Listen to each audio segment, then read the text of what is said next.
स्थिते मानसे सुस्वस्थे शरीरे सदियो नरः तादु साम्ये स्थिते स्मार्त विश्वरूपं च ममाजं ततस्तं मर्यामानं तु काष्ठभाषाणसन्निभम् अहं स्मरामि मद्भक्तं नयामि பரமாம் கதிம்.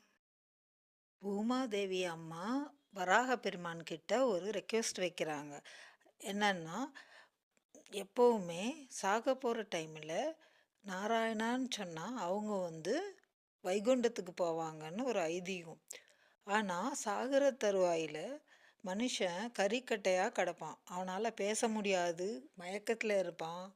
எதுவுமே நினைக்க முடியாத டைமில் எப்படி அவர் நாராயணனை அழைக்க முடியும், இல்லை நினைக்க முடியும்? அதுக்கு ஏதாவது வழி இருந்தால் சொல்லுங்கள் அப்படின்னு கேட்பாங்க.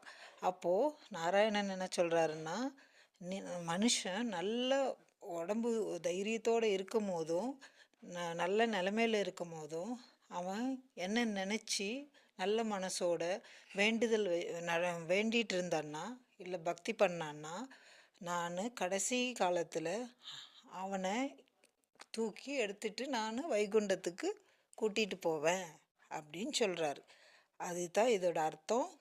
நீங்கள் டெய்லியும் அட்லீஸ்ட் ஒரு தடவையாவது உங்களுக்கு பிடிச்ச கடவுளை ஒரு நிமிஷமாவது நினச்சி வேண்டிட்டிங்கன்னா அது கடைசி காலத்துக்கு உதவியாக இருக்கும்.